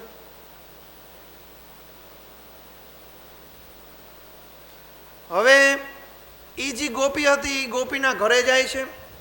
ક્યારે જાય છે? ગોપીઓને એમ હતું કે સવારના પોરમાં અમે જ્યારે વયા જાય ને ત્યારે આવશે એટલે અત્યારે ને અત્યારે રાત્રે જ હું આ બધું સાચવીને રાખી દઉં અને પછી સવારે અમે અમારા કામે વયા જશું અને પાછા સંતાઈને જોશું કે આ બધા આવે છે ને તો એ કેવી રીતના બધું કરે છે. પછી એને પકડી લેશું અને એને પકડી અને કાન દબાવીને પછી એની મા પાસે એને લઈ જશું કે જો યશોદા, અમે આજે એને અમારી હગી આંખે જોયો છે, આ આવા પાપ કરે છે, અમને બહુ હેરાન કરે છે. હવે આ એનો નિર્ણય પણ ભગવાનને ખબર પડી ગઈ કે આની ઈચ્છા એવી છે કે હું આના ઘરે જ્યારે ચોરી કરવા જાઉં ત્યારે અમને બધાને પકડીને એ લઈ જાય. ભગવાને કાર્યક્રમ બદલાવી નાખ્યું. ભગવાને ઓલી મંડળીને કહી દીધું કે ભાઈ સાંભળો, આપણે દરરોજ સવારે ચોરી કરવાનો જે સમય છે ને એમાં ફેરફાર થયો છે, જરાક ટાઈમ ટેબલ જાણી લ્યો. બધાએ કીધું શું ફેરફાર થયો છે? કહે છે કે રાત્રે 3 વાગે જવાનું છે. રાત્રે 3 વાગે બધાએ સૂતા હોય ને એવા સમયે જવાનું છે અને બધા થોડાક ખાઈ પીને મજબૂત થઈને આવજો, ત્યાં ઊંચું ચડવાનું છે. જાય છે ગોપીના ઘરે, બધા એકબીજાની ઉપર ચડે છે. સૌથી ઉપર ભગવાન કૃષ્ણ હોય છે. એ ભગવાન કૃષ્ણને ખબર હોય છે કે આમાં થાળી પણ રાખી છે ને એમાં પાણી છે, એ પાણી જરાય ઢોરાય નહીં એવી રીતના કરવાનું છે. બસ એવી જ રીતના ધીમેકથી થાળી બીજા ગોવાળિયાના દીકરાઓને દઈ અને પોતે માખણનો જે કોઈ માટલા હતા એ બધાએ માટલા લઈ લીધા. થાળી ધીમેકથી ઉપરથી માટલા લીધા, એ ધીમેકથી થાળી એવી રીતના નીચે મૂકી દીધી કે જાણે પાણીનું ટીપું પણ નીચે ન ઢોરાય એવી રીતના થાળી નીચે મૂકી દીધી. માટલા બધા થઈ ગયા ગાયબ. રાત્રે 3 વાગે જઈને બધાએ જંગલની અંદર એક જગ્યાએ રાખી દીધા. સવારે આપણો સમય થાય ત્યારે ખાવાનું છે, ઢાંકીને મૂકી દીધું. સવારના પોરમાં જ્યારે ગોપી વહેલી ઉઠી, વિચાર કર્યો કે આજે તો બધાને પકડવા જ છે. ઉઠીને જોવે તો થાળી નીચે પડી હતી. માટલાઓ બધા સંતાઈ ગયા. માટલાઓ તો બધા ઓલા લોકો લઈ લઈને વયા ગયા હતા. ગોપી બહુ દુઃખી થઈ, મારે પકડવા હતા પણ પકડાણા નહીં. ભગવાન કે એમ થોડું હું પકડાવું, શુદ્ધ ભાવ રાખો તો પકડાવું. તમારા મનમાં તો એમ છે કે નથી દેવું, જેથી તમે એમ વિચાર કરશો કે આને દેવું છે તેથી પકડાય, બાકી તો હું દુનિયામાં કોઈથી નથી પકડાતો. બધી ગોપીઓ ભેગી થઈને યશોદાજીને ત્રીજી ચોથી વાર ફરિયાદ કરી કે તારો દીકરો અમારે ઘરે જઈ જઈને ચોરીઓ કરે છે ને આવું આવું કરે છે. યશોદાજી તો મનમાં વિચાર કરે કે હવે આટલી બધી જો ફરિયાદ કરતી હોય તો સાચી વાત હશે. યશોદાજી કૃષ્ણને ખીજાય છે, બહુ મોટી આંખો કરીને ખીજાય છે. ભગવાન કૃષ્ણને ઈ જ જોતું હતું, એમાં એને સુખ મળતું હતું. તો યશોદાજી ખીજાય છે. ભગવાન કૃષ્ણ આમ જાણે રોતા હોય એવો આભાસ, એટલે કે એવી રીતના વર્તન કરે છે કે જાણે આમ મને બધું દુઃખ થયું, હું રીસાઈ ગયો એવું વર્તન કરે છે. એવા સમયે તો માતા પોતાના હાથની અંદર લાકડી લે છે. લાકડી લઈ અને જાણે કૃષ્ણ ભગવાનની પાછળ પાછળ દોડતી હોય અને એને મારવાની પ્રયત્ન કરતી હોય એવી રીતના મારવા જાય છે. ભગવાન કૃષ્ણ પણ દોડતા દોડતા ચારે બાજુ ફરે છે અને ઓલા યશોદાજીને પણ ફરાવે છે. કેટલી બધી વાર ફર્યા બે, પછી જોયું ભગવાન કૃષ્ણએ કે મારી માતાના મુખાકૃતિની અંદર, મોઢાની અંદર તો ઘણો બધો પ્રસ્વેદ આવી ગયો છે. એટલે ભગવાનને દયા આવી કે હવે બહુ જાજુ એને ફરાવવા નથી. ભગવાને વિચાર કર્યો કે હું આના હાથમાં પકડાઈ જાઉં. ભગવાન ધીમેકથી હાથમાં પકડાઈ જાય છે અને માતા એની ઉપર આમ સોટીથી ઉગાવે છે. એક સોટી તને મારીશ ને બધું સમજી જઈશ. ભગવાને ચહેરો પોતાનો ચહેરો એકદમ દયામણો કરી દીધો. છતાંય માતા બહુ ગુસ્સે હતા. તે કહે છે કે હવે તને હું ખાંડણીએ બાંધી દઈશ. માતા જલ્દી આ બાજુ આ હાથેથી કૃષ્ણને પકડે છે અને બીજા હાથેથી ગોતે છે કે ક્યાંકથી મને બહુ મોટું દોરડું મળી જાય ને તો હું આને બાંધી દઉં. દોરડું ગોતે છે, દોરડું મળી જાય છે અને ખાંડણીયાની સાથે એને બાંધવાની કોશિશ કરે છે. બહુ બધી બાંધવાની કોશિશ કરે પણ એ કૃષ્ણ બંધાતા નથી. કૃષ્ણ ભગવાન મનોમન વિચાર કરે કે એમ થોડો હું બંધાવું, એક દોરડું મૂકી દે, એનાથી મોટું દોરડું લઈ આવે.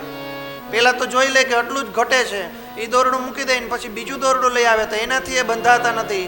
ભગવાન કૃષ્ણ કહેવાયથી બંધાતા નથી. માતા બહુ દુઃખી થાય છે, વિચાર કરે છે કે હવે મારે બંધાઈ જવું જોઈએ, કારણ કે મારે મારું જે કામ કરવાનું છે એનો સમય આવી ગયો છે. બહુ મોટું દોરડું લઈ આવે છે, એનાથી ભગવાન કૃષ્ણ બંધાઈ જાય છે. માતા કહે છે કે હવે તને આઈને હાંજ સુધી બાંધીને રાખવો છો, એકેય ગોપી મારી પાસે આવીને ફરિયાદ ન કરવી જોઈએ, બેઠો રહે હવે અહીંયા શાંતિ. એમ કહીને માતાજી તો ત્યાંથી નીકળી જાય છે. ભગવાન કૃષ્ણને જે કરવાનું હતો એ સમય આવી ગયો. એ ખાંડણીયા સહિત ભગવાન કૃષ્ણ ત્યાંથી ધીમે ધીમે હાલતા થાય છે. જોવે છે તો એના પટાંગણની અંદર બે વૃક્ષ છે. એ બે વૃક્ષની વચ્ચે જગ્યા થોડીક જ હોય છે.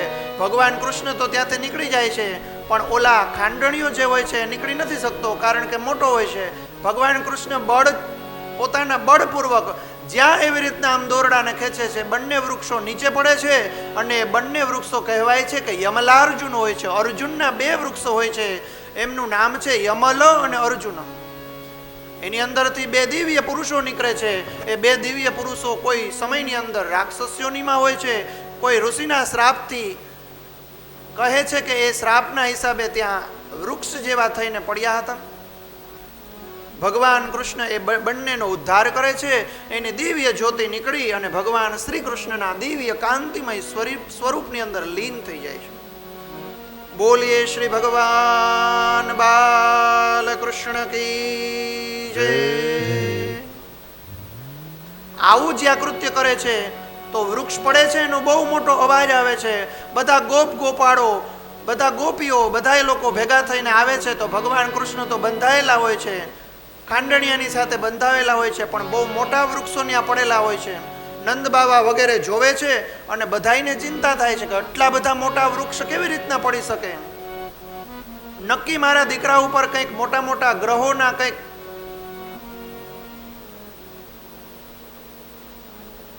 માતા પાછું ઊંધું જતું વિચાર કરવા લાગે છે કે આ દીકરાની ઉપર કંઈક પીડા હશે, કંઈક એવી ઘાત હશે. હું મારા દીકરાનું રક્ષણ કરું, ગૌશાળાની અંદર જાય છે, ગાયના છાણ દ્વારા સંપૂર્ણ શરીરની અંદર લેપન કરી અને એ બાળકની રક્ષા કરે છે. બ્રાહ્મણોને બોલાવે છે. બ્રાહ્મણોને બોલાવી અને કહે છે કે મારા દીકરા ઉપર બહુ બધા સંકટો આવે છે, કૃપા કરી અને તમે કોઈક એવા મંત્રો બોલો. બ્રાહ્મણો મંત્ર બોલે છે અને ભગવાન શ્રી કૃષ્ણની રક્ષા કરાવડાવે છે. આ લીલા પૂરી થઈ. પછી તો એક વખત એવું બન્યું કે ભગવાન કૃષ્ણ બધાની સાથે રમતા હોય છે અને રમતા રમતા એક વખત ભગવાન કૃષ્ણ પોતાના હાથની અંદર ઓલી માટી લઈ અને માટી ખાઈ જાય છે. હવે આવું જ્યાં બલદાવ જોવે છે ત્યાં બલદાવ તો એવું જ ગોતતો હોય કે આ કૃષ્ણની કંઈક ભૂલ થાય તો હું માતાને કહી દઉં. દોડતા દોડતા માતાને કહેવા જાય છે કે હે યશોદામાં, હે નંદ બાબા, અમે બધાએ અમારી હગી આંખે જોયું કે એ માટી ખાધી. ભગવાન કૃષ્ણએ માટી ખાધી એવી ફરિયાદ લઈને આ બધા ગયા. યશોદાજી પાછા ગુસ્સે ભરાણા. યશોદાજીએ કીધું કે હે લાલા, તે માટી ખાધી? આ બધાય કહે છે. ભગવાન શ્રી કૃષ્ણ કહે છે કે ના, મેં તો કઈ માટી નથી ખાધી. લખ્યું છે કે શ્રી કૃષ્ણ ઉવાચ, ભગવાન કૃષ્ણ કહે છે કે નાહમ ભક્ષિતવાન અંબ સર્વે મિથ્યા વિસંશિનઃ યદિ સત્ય ગિરઃ તર્હિ સમક્ષમ પશ્ય મે મુખમ તત્ર દદૃશે વિશ્વમ જગતસ્થાસ્તનું ખગદિશઃ સાદ્વીપાધિર્લોકે ભાવ્યગ્નિ દુઃખાતરં. જ્યારે યશોદામાં આટલું બધું ખીજાવા માંડ્યા કે તે માટી ખાધી અને તું મારી સામે ખોટું બોલે છે. અરે આ ગોપીઓ અને ગોવાળો બધાય અમને પગે લાગે છે, અમારું જીવન સત્યવ્રત છે, સત્ય પ્રિય છે, અમારું જીવન એટલું બધું ધર્મને લાગેલું છે અને તું હજી તો એવડો થઈને ખોટું બોલે છે. જ્યાં આમ આંખ કાઢી અને માતાજી ખીજાય છે ત્યાં તો ભગવાન કૃષ્ણ ગભરાયેલા હોય એવી રીતના મુખ કરી અને દયામણા ચહેરે કહે છે કે હે માં, નાહમ ભક્ષિતવાન અંબ. અંબ, હે અંબા, હે માં, નાહમ ભક્ષિતવાન અંબ, મેં માટી નથી ખાધી. પછી તો કહે છે કે સર્વે મિથ્યા વિસંશિનઃ, આ બધાને મિથ્યા એટલે ખોટો ખોટો એવો ભ્રમ થાય છે કે હું જ બધું કરું છું. અને માં, ગામની અંદર ને કાંઈ પણ થાય તે તમે બધા મને જ કાં ખીજાયા રાખો? બધું મેં જ કર્યું હોય. આ બલદાવે કોક દીક તોફાન કરે, આ બીજા મારા મિત્રો છે એ કોક દીક તોફાન કરતા હોય, આ તો જીવ હોય બધું ઉઠતું ઉઠતું બધું મારી જ પાસે આવે ને બધા મને જ ખીજાતા હોય એમ કરીને રોવા લાગ્યા. માતાજી, મેં એવું કોઈથી કંઈ નથી કર્યું ને મેં તો જ્યારે માટી ખાધી જ નથી. માટી કેવી હોય મને ખબર નથી, માટીની સુગંધની મને નથી ખબર. અને બધા તો એમ કે માટી કોઈથી ન ખવાય, પેટની અંદર જીવડા થાય. હે માં, મેં તો માટી નથી ખાધી. અને પછી આગળની લાઈનમાં કહે છે કે યદિ સત્ય ગિરસ્તરહિ, જો તને એમ લાગતું હોય કે મેં માટી ખાધેલી છે તો સમક્ષમ પશ્ય મે મુખ. તને એવું લાગતું હોય કે મેં માટી ખાધી છે તો તું મારા મોઢાની અંદર જો, જોઈને કે મેં માટી ખાધી છે કે કેમ. જ્યારે ભગવાન કૃષ્ણએ આવું કીધું ત્યારે માતાજી એના મોઢાની અંદર જોવે છે.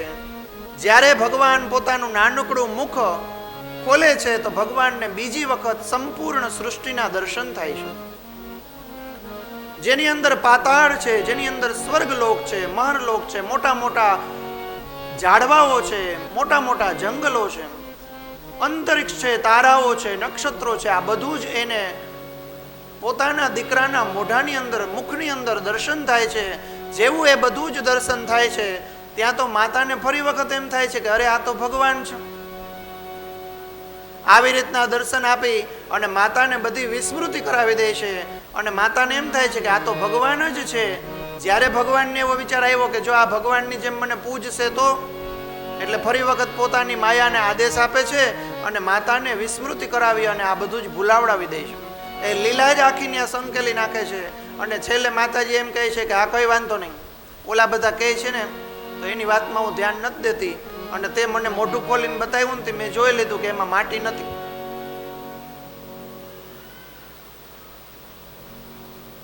એક વખત તો માતા બાળકને જ્યારે દૂધ પીવડાવતી હતી ત્યારે ભગવાન કૃષ્ણએ બહુ બધી જાજી વખત દૂધ પીધું માતા વિચારે છે કે આટલું બધું દૂધ બાળકે પીધું, ક્યાંક બાળકના એટલે કે મારા દીકરાના પેટની અંદર ન દુખે, છતાં પણ બહુ બધું જાજુ દૂધ પીવે છે.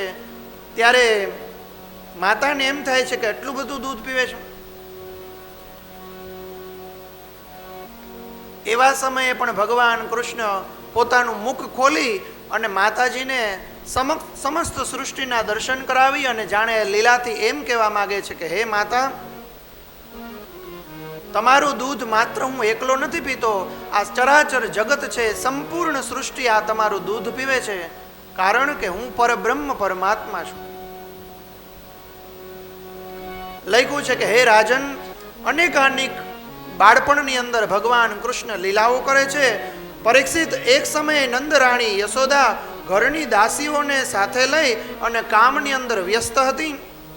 પોતાના લાલાને માખણ ખવડાવવા માટે દૂધનું મંથન, દૂધનું, દહીંનું, આ બધું જ જે કોઈ એના દ્રવ્ય છે એ બધાનું મંથન કરી અને એની અંદરથી માખણ બનાવતી હતી. મેં તમને અત્યાર સુધી ભગવાનની જે જે લીલાઓનું વર્ણન કર્યું, યશોદાજી દહીં મંથન કરતા કરતા તે બધી લીલાઓનું સ્મરણ કરતા હતા. એ બધી જ લીલાઓ હું તને કહું છું.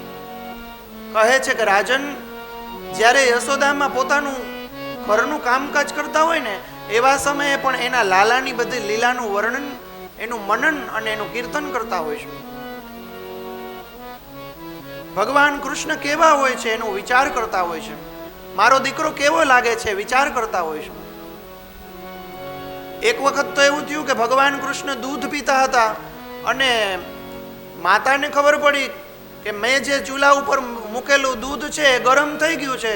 તો ભગવાન કૃષ્ણએ આંખ ખોલીને જોયું કે માતાએ મને મૂકી દીધો અને ઓલું દૂધ બચાવવા ગઈ. જ્યારે એવું જોયું કે મારી માતાએ મને દૂધ ન પીવડાવ્યું અને ઓલું દૂધ બચાવવા ગઈ, એવા સમયે ભગવાન કૃષ્ણએ ત્યાં પડેલો એક મોટો પાણો હતો, એ પાણાને હાથેથી પકડી અને એવો તે ઘા કર્યો કે સવારથી સાંજ સુધી જે આટલું બધું દૂધ ભેગું થયું હતું એના બધાય માટલા ભગવાન કૃષ્ણએ તોડી નાખ્યા. અને માતાજીને ખબર પડી, એને એની આંખેથી જોયું કે ભગવાન કૃષ્ણએ આવી લીલા કરી. ભગવાન કૃષ્ણને બહુ ખીજાણ્યા. જ્યારે કૃષ્ણ ભગવાન કહે છે કે મારી માતા મને બહુ વિચાર કરે છે કે મારી માતા મને બહુ ખીજાણી, એવા સમયે ભગવાન જાણે દયામણા ચહેરે થઈ અને માતાજીની પાસે બે હાથ જોડીને પ્રાર્થના કરવા માંડ્યા. હે માતા, હવે હું ક્યારેય આવું નહીં કરું, કૃપા કરી અને તમે મને માફ કરી દો, હવે હું ક્યારેય આવું નહીં કરું. વાત્સલ્ય પ્રેમ હોય છે. બાળકને દૂધ પીવડાવી અને માતા સુવડાવી દે છે. એક વખત તો એવું બને છે કે નંદ બાવાના ગામની અંદર નંદાલયની આજુબાજુમાં એક ગોપી જેવી કોઈ એક સ્ત્રી હોય છે. એ ફળ વેચવા આવે છે. ફળ વેચતી વેચતી કોઈ ફળ લ્યો, કોઈ ફળ લ્યો એમ બોલતી બોલતી આવે છે અને એનો મોક્ષ માર્ગ દેવાનો હોય છે. એટલે ભગવાન શ્રી કૃષ્ણ પોતાના હાથની અંદર, ખોબાની અંદર ઘણા બધા ચોખા અને ઘઉં લઈને આવે છે અને ઓલી જે ગોપી જેવી દેખાતી ફળ લ્યો એ બોલતી હોય છે ને, એને ચોખા અને ઘઉં આપે છે અને કહે છે કે હે માં, મારી પાસે તો કંઈ છે નહીં, રૂપિયા પૈસા અને કંઈ છે નહીં, આ થોડુંક દ્રવ્ય છે, એ દ્રવ્ય હું તમને આપું, કૃપા કરી અને તમે મને ફળ આપો. ઓલી ગોપી જેવી દેખાતી જે સ્ત્રી છે એ ભગવાનને બધાય ફળ આપી દે છે. કારણ કે ભગવાનની જે આભા હોય છે, ભગવાનની જે પ્રભાવ હોય છે એ જોઈ અને ગોપીને બહુ મજા આવી, બહુ ગમ્યું. એના બધા જ ફળે ભગવાનને આપી દે છે અને બદલામાં ભગવાન એને ઓલા ચોખા અને ઘઉં એ જે હતા એ બધા દીધા. ઓલી સ્ત્રી તો ત્યાંથી લઈને વહી ગઈ અને સ્ત્રીએ જઈને જોયું તો એની અંદર તો મોતીઓની માળા હતી. ભગવાનની આવી લીલા જોઈ અને ઓલી ગોપી બહુ રાજી થઈ. બધી ગોપીઓને કહેવા લાગી કે આ કોઈ સામાન્ય દીકરો નથી, આ તો પરબ્રહ્મ પરમાત્મા છે. એક વખત એવું બન્યું કે એક રાક્ષસ આવ્યો અને ભગવાનને પરેશાન કરવા લાગ્યો. ભગવાને એ રાક્ષસનો ઉદ્ધાર કર્યો અને નાનપણની જ અંદર ભગવાને એ રાક્ષસને એવી રીતે માર્યો કે એનો બહુ મોટો અવાજ આવ્યો, બહુ મોટો ધ્વનિ આવ્યો. બધા લોકો ઉપાધિમાં આવી ગયા અને નંદ બાબા વગેરે વિચાર કરવા લાગ્યા કે અહીંયા તો ગોકુળની અંદર તો મોટા મોટા સંકટો જ આવે છે કે હવે શું કરવું જોઈએ. મોટા મોટા ગામના જે મોભીઓ હોય, સાધુઓ સંતો, બધાને બેસાડીને વિચાર કર્યો કે શું કરવું જોઈએ. બધાએ ભેગા થઈને કીધું કે આપણે આ ગોકુળની અંદર બહુ સંકટ આવે છે, એક કામ કરીએ, આપણે બધાએ ભેગા થઈ અને વૃંદાવન વયા જઈએ. ત્યાં વૃંદાવનની અંદર જે જીવન જીવીએ, ત્યાં વ્યાપાર કરશું, ત્યાં આપણા જે આ ગાય અને બળદ વગેરે જે કોઈ છે એનું પણ પાલન પોષણ થશે અને ત્યાં જ આપણે રહેશું. બધા લોકો નંદાલયની અંદર જાય છે, પણ બધા લોકોને એવો અનુભવ થાય છે કે નંદાલયની અંદર પણ ઘણા ઘણા રાક્ષસો આવે છે. એ વૃંદાવન એટલે કે હું ગયેલો છું, તમારામાંથી પણ ઘણા ગયા હશો, તમને ખબર હશે કે એ વૃંદાવન છે ને, ત્યાં તુલસીજીના બહુ મોટા મોટા ઝાડવાઓ છે. આ ઝાડવાઓની આજુબાજુમાં રહી અને ભગવાન પોતાના ચરણને રજને મૂકીને ગયા છે. એટલા માટે એ વૃંદાવન છે ને તીર્થભૂમિ છે. ત્યાં જઈએ તો આપણા બધા જ પાપ છે નષ્ટ થઈ જાય છે. વૃંદાવન નામનું વન પશુઓ માટે હિતકારી છે. ગોપ ગોપીઓ, ગોવાળો, ગાયો બધી જ લોકો ત્યાં જઈ અને પવિત્ર થઈ શકશે એવો વિચાર કરી અને બધા જ લોકો વૃંદાવન જાય છે. ઉપનંદની વગેરેની બધાની વાત સાંભળી અને ગાડાની અંદર બધી જ વસ્તુઓ ભેગી કરી અને અહીંયા રહેતા હતા ને એ બધું જ ગાડામાં ભેગું કરી અને બધા જ લોકો વૃંદાવનમાં જાય છે. વૃંદાવનની અંદર પછી તો હવે ભગવાન કૃષ્ણ અને બલદેવજી થોડાક મોટા થઈ ગયા. નંદ બાબાની આજ્ઞા લીધી. બંને જણાએ ભેગા થઈ અને નંદ બાબાને પૂછ્યું કે હે નંદ બાબા, હે પિતાશ્રી, અમારી એવી ઈચ્છા છે કે તમે મોટી મોટી ગાયોને ચરવા માટે લઈ જાઓ છો, તો અમારે એવી ઈચ્છા છે કે અમે નાના નાના વાછડાઓને લઈ જઈએ. તો નંદ બાબાએ કીધું કે કઈ વાંધો નહીં, નાના વાછડાઓને તમે લઈ જજો, તમે એ નાના છો, વાછડાઓ એ નાના છે, તો એની સાથે તમે રહેજો. એક દિવસ તો એવું થયું કે શ્યામ અને રામ, આ ભગવાન કૃષ્ણ અને બલરામ બધા નાના નાના વાછડાઓને લઈ અને જતા હતા. વાછડાઓ અને વાછડીઓ બધી ચરતી હતી. એવા સમયે ભગવાને જોયું કે એક રાક્ષસ આવ્યો છે. એ રાક્ષસનું શું સ્વરૂપ છે તો લખ્યું છે કે એનું સ્વરૂપ છે વત્સાસુર નામનો દૈત્ય હતો. કૃષ્ણએ ત્યાંથી મોકલેલો દૈત્ય હતો. એ વત્સનું એટલે કે વાછડાનું રૂપ લઈને આવ્યો છે. એ બધાય વાછડાની ભેગો સંતાતો ચાલતો હતો અને ભગવાનના ધ્યાનમાં જ હતો. ઓલા વાછડાને એમ હતું કે ભગવાનનું ધ્યાન ન હોય ને તો હું રાક્ષસનું ફરી વખત રૂપ ધારણ કરી અને ભગવાનનું ગળું દબાવીને મારી નાખું. પણ આ ભગવાનના ધ્યાનમાં હતો.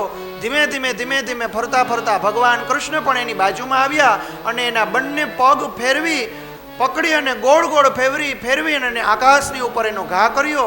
એ વત્સાસુરનો ઉદ્ધાર કર્યો. બોલીએ શ્રી કૃષ્ણ કનૈયા લાલ કી જય. એક વખત તો એવું થયું કે બધા લોકો બપોરના સમયે એ વનની અંદર વાછરડાઓ અને વાછરડીઓને ચરવા દીધી અને બપોરના સમયે બધા લોકો જમવા માટે પોતપોતાના ટિફિન લઈને બેઠા હતા, સિક્કા લઈને બેઠા હતા. બધા લોકો જમતા હતા. બાજુમાં એક તળાવ હતું. તો ભગવાન કૃષ્ણએ વગેરે જોયું કે તળાવની અંદર એક બગલો છે.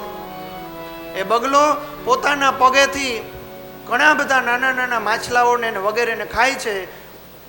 આ બધાએ એના મિત્રએ કીધું કે આ બગલો છે. ત્યારે ભગવાન કૃષ્ણએ કીધું કે એ બગલો નથી, પણ એ બકાસુર નામનો અસુર છે. અને એ કંસનો મિત્ર છે. ભક્તવત્સલ ભગવાન શ્રી કૃષ્ણએ ઝડપથી ઊભા થઈ અને બગલાને મારવાની તૈયારીમાં જ હતા. બધા મિત્રોએ પણ જોયું. ભગવાન શ્રી કૃષ્ણએ સરોવરની અંદર ગયા અને બગલાના બંને પગ પકડી અને ગોળ ફેરવી અને આકાશની ઉપર ઘા કર્યો અને બકાસુરનો પણ ઉદ્ધાર કર્યો. બોલીએ શ્રી ભગવાન કૃષ્ણ કનૈયા લાલ કી જય. આવી રીતના વૃંદાવનની અંદર પણ અનેક દુષ્ટ દૈત્યો અવતાર્યા અને ભગવાન શ્રી કૃષ્ણની અંદર બધાય એવું વિચાર કરીને આવે કે કૃષ્ણને આપણે મારી નાખશું, પણ કોઈથી ભગવાન કૃષ્ણ મરતા નથી અને ઓલા રમકડાની જેમ ભગવાન કૃષ્ણ બધાયના ઉદ્ધાર કરતા જાય છે. બીજા કંસના અનેક અનેક મિત્રો છે, જે અસુરો છે, દૈત્યો છે, એ ભગવાન કૃષ્ણને મારવા માટે આવશે. આપણે બીજા જે કોઈ રાક્ષસો છે એ બધા જ રાક્ષસોની કથા છે એ અપરાહ્નના સત્રની અંદર જોશું. ભગવાને બીજી અનેકાનેક લીલાઓ કરી, એ બધી જ લીલાઓનું ગુણાનુવાદન સાંભળશું. આપણે 2 કે 4 મિનિટ માટે સત્સંગ કીર્તન કરી અને આ જે સત્ર છે એ સત્રને અહીં જ પૂર્ણ વિરામ નહીં પણ અલ્પ વિરામ આપીએ અને અપરાહ્ન સત્રની અંદર વળી પાછા જે કોઈ આ રાક્ષસો હજી ઘણાય બાકી છે, આ બધા રાક્ષસો આવશે, ભગવાન એને કેવી રીતના ઉદ્ધાર કરશે અને આગળના જીવનની અંદર ભગવાનની કઈ કઈ ગતિવિધિ છે એ બધા જ પ્રશ્ન પૂછશે અને સુખદેવજી મહારાજ એ બધાને જવાબ આપશે. બોલીએ શ્રી લક્ષ્મીનારાયણ ભગવાન કી જય. હરિ શરણં હરિ શરણં હરિ શરણં હરિ શરણં હરિ શરણં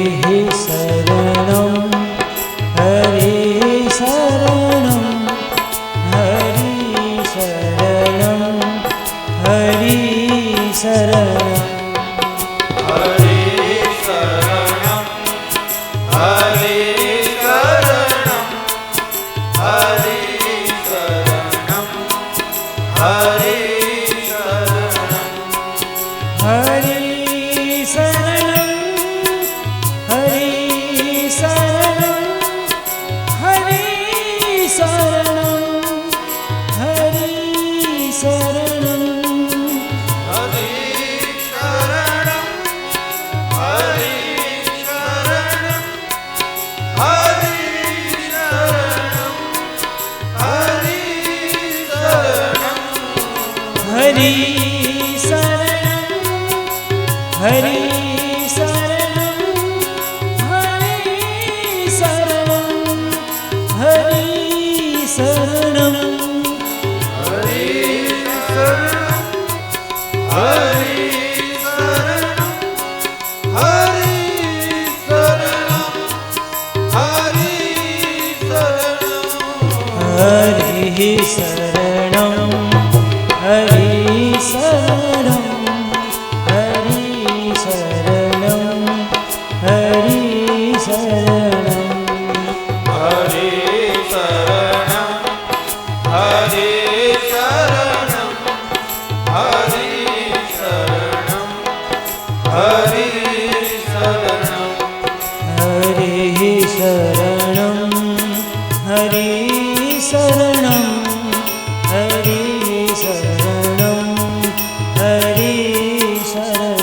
હરિ શરણં હરિ શરણં હરિ શરણં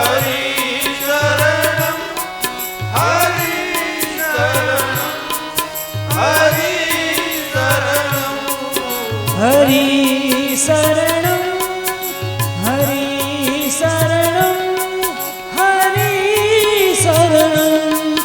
હરિ શરણં